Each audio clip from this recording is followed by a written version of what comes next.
ఆంధ్రప్రదేశ్ కి 10 ఏళ్ల పాటు హైదరాబాద్ రాజధానిగా ఉంటుందని చెప్పింది విభజన బిల్లు. అయితే ప్రజలు మాత్రం ప్రభుత్వం 10 ఏళ్లు అక్కడే ఉండాలని కోరుకోవటం లేదు. వీలైనంత త్వరగా ఏపీకి రావాలని కోరుకుంటున్నారు. సర్కారు కూడా ఏపీ నుంచి ఆపరేట్ చేయాలనే భావిస్తోంది. ఇందుకోసం త్వరలోనే తాత్కాలిక రాజధానికి తరలి వస్తామని చెప్తోంది. మరి కొత్త రాజధానికి శంకుస్థాపన చేసేది ఎప్పుడు? సింగపూర్ మాస్టర్ ప్లాన్ సంగతి ఏంటి? అవకాశాల రాజధానిగా చెప్తున్న క్యాపిటల్ నిర్మాణంలో తొలి అడుగు పడేదెప్పుడు?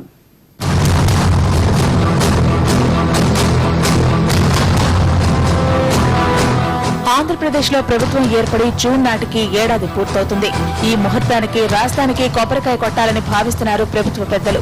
దీంతో కోర్ క్యాపిటల్ గా భావిస్తున్న తుళ్లూరు ప్రాంతంలో భూ సమీకరణ వేగం పుంజుకుంది. ప్రస్తుతం ప్రభుత్వం ఇస్తున్న పరిహారం విషయంలో కొంతమంది రైతులు నిరాశతో ఉన్నారు.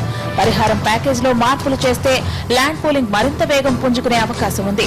ల్యాండ్ పూలింగ్ విషయంలో టార్గెట్ సాధించలేకపోతే గడువు పెంచవచ్చని చెబుతున్నా అలాంటి అవకాశం ఏదీ లేదంటున్నారు స్థానిక ప్రజాప్రతినిధులు. ఈసారి ఎక్స్టెండ్ చేసే ఉద్దేశం లేదు. ఎందుకంటే మా రాజధాని ప్రాంతమైన తుళ్లూరు, మంగళగిరి, తాడేపల్లి మండలాల్లో తుళ్లూరు మండలంలో దాదాపుగా ఒక 2 విలేజ్లు తప్ప అన్ని చోట్ల 85-90% భూములు ఇచ్చేశారు. మంగళగిరి మండలంలో కూడా నీరుకొండ, కురగల్లు ప్రాంతాల్లో ఎక్కువ శాతం భూములు ఇచ్చేశారు.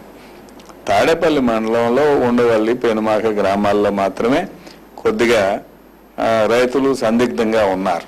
నేను రీసెంట్గా తాడేపల్లిలో మా నాయకులందరూ పిలిస్తే రైతులతో నేను ఉండవల్లి సర్పంచ్ గారు, తాడేపల్లి పెనుమాక సర్పంచ్ గారు, వారితో పాటు వచ్చిన రైతులందరితో కలిసి వాళ్ళకున్న అనుమానాలన్నింటినీ మనం తీర్చడం జరిగింది.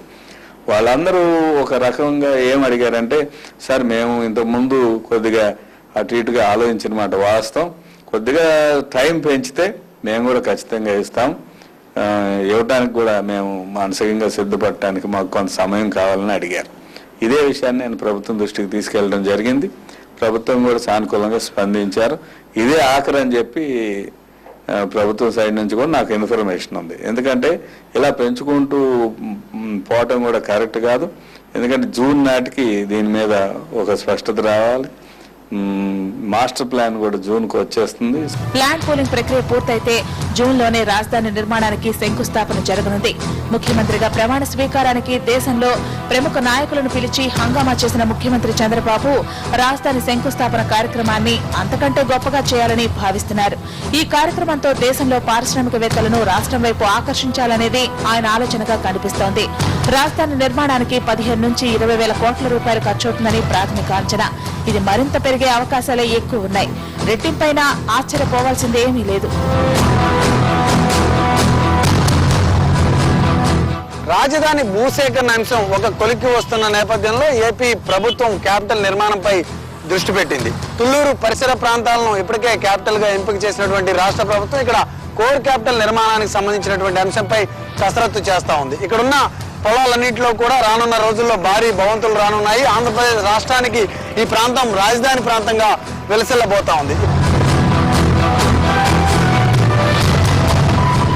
రానున్న రోజుల్లో ప్రస్తుతం ట్రాక్టర్లు, ఇతర వ్యవసాయ సంబంధిత వాహనాలు తిరుగుతున్నటువంటి ఈ రోడ్లన్నీ కూడా ప్రభుత్వ కాన్వాయ్లు, ముఖ్యమంత్రులు, మంత్రులు, ఉన్నతాధికారులు తిరిగే కాన్వాయ్లకు ఈ రోడ్లు వేదికగా కానున్నాయి. విశాలమైనటువంటి రహదారులు నిర్మించడం ద్వారా ఒక ఐకాన్ గా ఈ యొక్క ప్రాంతాన్ని మార్చాలని ప్రభుత్వం ప్రయత్నాలు చేస్తా ఉంది. మొత్తంగా మనం చూసుకున్నట్లయితే ఈ కోర్ క్యాపిటల్ అనేది దేశంలోనే ఎక్కడా లేని విధంగా అంత అద్భుతంగా, అంత సుందరంగా నిర్మించాలని ప్రభుత్వం ప్రణాళికలు సిద్ధం చేస్తా ఉంది. రహదారులు మొదలుకొని అండర్ గ్రౌండ్ కేబుల్ వరకు, భవన నిర్మాణాల నుంచి పార్కింగ్ ప్లేస్ వరకు ప్రతి అంశంలో కూడా అంతర్జాతీయ స్థాయి ప్రమాణాలతో ఈ కోర్ క్యాపిటల్ ఏరియాను నిర్మించాలనేది ప్రభుత్వం యొక్క ఆలోచనగా ఉంది.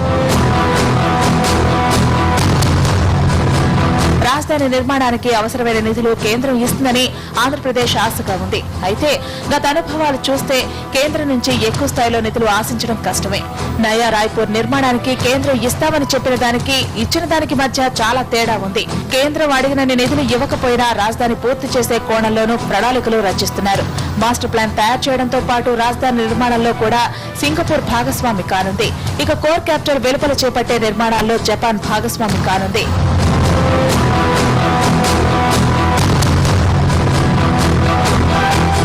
ఇకపోతే పీపీపీ పద్ధతిలో అభివృద్ధిపై ఏపీ ప్రభుత్వం ఆశలు పెట్టుకుంది. ప్రైవేట్ పబ్లిక్ పార్ట్నర్షిప్ కు వెళితే ఆర్థిక భారం లేకుండా నిర్మాణాలు పూర్తి చేయవచ్చన్నది ప్రభుత్వ భావన. ప్రస్తుతం తయారు చేసిన బ్లూ ప్రింట్ ప్రకారం రాజధాని పూర్తి చేయాలన్నా మరో 10 ఏళ్లు పట్టవచ్చని అంటున్నారు నిపుణులు. నిర్మాణాలు వేగంగా పూర్తి చేసే సాంకేతిక పరిజ్ఞానం ఉన్నా నిధులు, వనరుల కొరతను అధిగమించడమే అసలైన సవాల్.